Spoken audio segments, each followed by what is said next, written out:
Can you believe our second son is getting married? It's unthinkable for you and your husband not to attend. Who's going to look after the kids at the venue?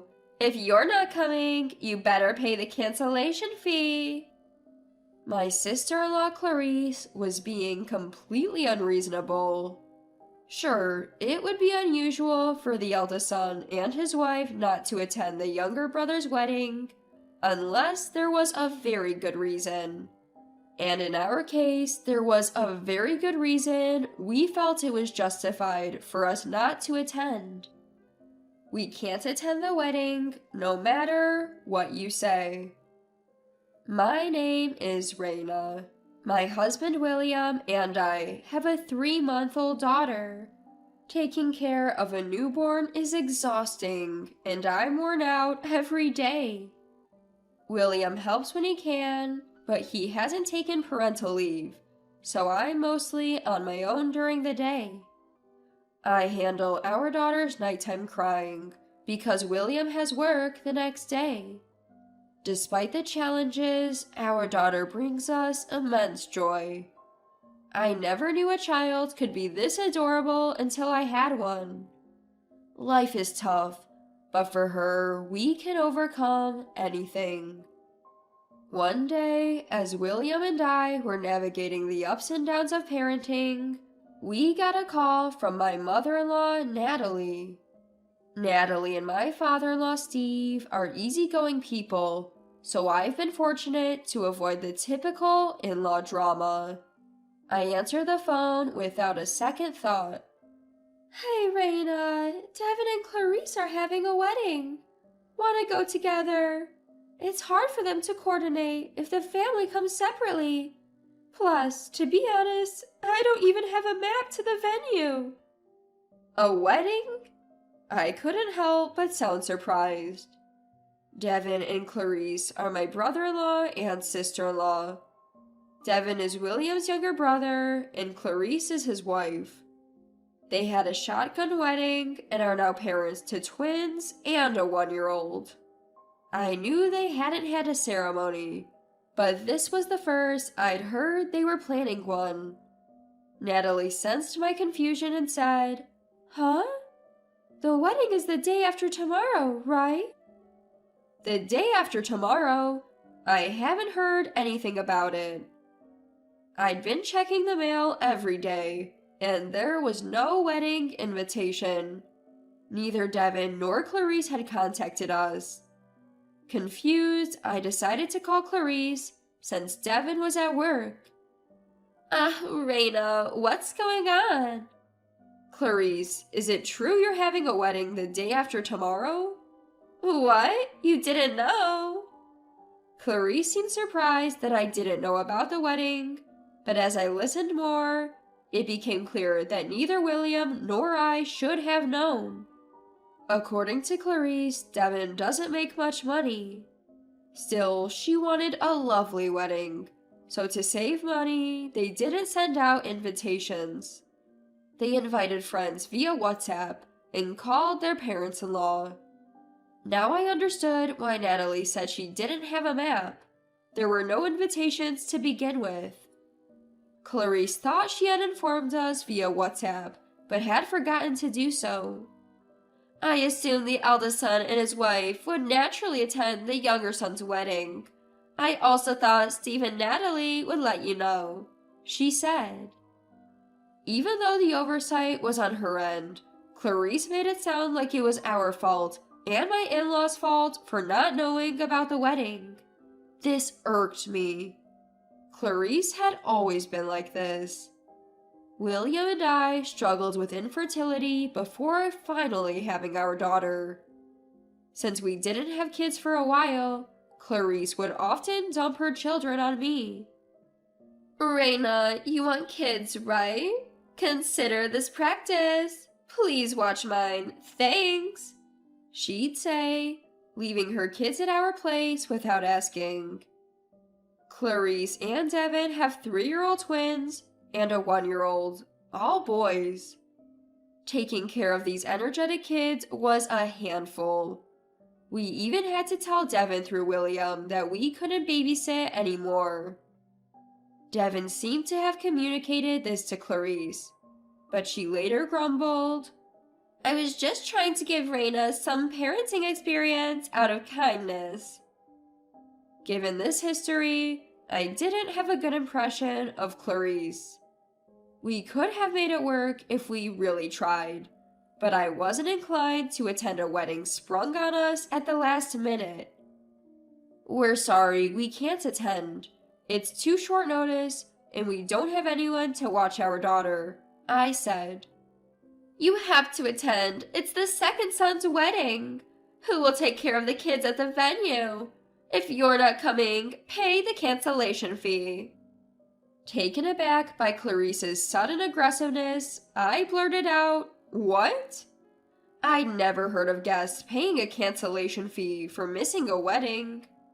Plus, we'd already given Clarice and Devin a wedding gift when they got married. Asking for more money just made Clarice seem incredibly stingy. And I was furious that she was trying to dump her kids on me again. "Regardless of what you say, we can't attend the wedding. Goodbye." Clarice was yelling something, but I hung up and immediately texted William. I had unilaterally decided we would not attend, but William might want to go alone. I apologized for my hasty decision in the text, and William quickly called me back. "What's going on? Devin and Clarice are having a wedding all of a sudden." I relayed the phone conversation to a bewildered William, who sighed deeply and said, "It's fine, we won't go." I thanked William, who had stepped out of work to call me, and we agreed to discuss it further when he got home. But then we kept getting calls and even WhatsApp messages from Devin. From Devin's messages, it seemed he had left the wedding planning to Clarice. Apparently, Clarice had strong opinions about the wedding, and Devin couldn't intervene without upsetting her. Frustrated with Clarice's attitude, I told Devin everything, without holding back. When I told Devin that Clarice was charging us a cancellation fee, he seemed surprised and apologized. "You don't need to pay that," he assured us. Devin was quite the gentleman, understanding that we couldn't possibly attend the wedding on such short notice, especially since we only found out about it today. Clarice, on the other hand, started bombarding me with WhatsApp messages when she realized I wasn't answering her calls. "How could you tell Devin? That's terrible," she fumed. "Devin may say you don't have to pay, but you do. You're not even giving us a wedding gift, so it's only fair. I need that $5,000 or it messes up my plans." I quickly took a screenshot of the WhatsApp conversation and sent it to William and Devin. William replied, "We already gave them a wedding gift before, so we don't need to pay anything." Devin responded, "I'm really sorry about this." Clarice continued to send childish insults like, "Raina, you're such a tattletale," but I ignored all her messages from that point on. I called Natalie to let her know that we didn't receive an invitation and were unaware of the wedding. Natalie was surprised but understanding. She even said she'd fill in Clarice on our conversation, ensuring that she knew William and I wouldn't be attending. My in-laws were in a dilemma. They had already given a wedding gift when we got married and were wondering if they needed to give another one. When they asked for my opinion, I told them it probably wasn't necessary. They seemed unsure, but eventually decided to give Clarice and Devin a letter saying they didn't have to pay back the money they'd lent them for a car. From the way Clarice spoke, it was clear she was trying to save money on the wedding by expecting gifts. This made us wonder if it was okay for none of us to give any gifts.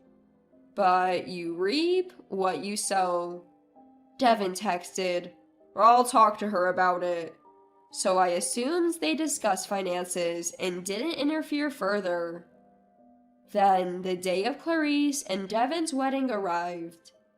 As William and I were wondering how it went, Clarice called me around the time the ceremony should have ended. I put the call on speaker so William could hear, and immediately we heard Clarice sobbing. Can you believe this? The wedding is a total mess, all because of Raina. According to a tearful Clarice, only her parents, my in-laws, and a few of Devin's friends had shown up. She had messaged her friends on WhatsApp to come, but never sent formal invitations. So they assumed the wedding was off, and didn't show up. Clarice blamed me for not advising her to call her friends to confirm their attendance.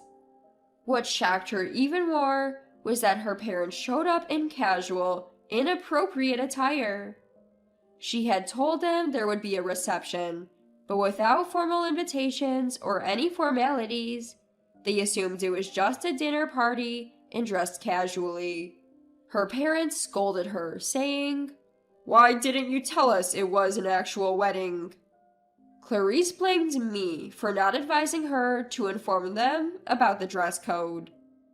As I listened, amazed at her ability to blame everyone but herself, Clarice said, But I'll forgive you for what's happened. Then she dropped another bombshell. However, that's only if you pay the cancellation fees.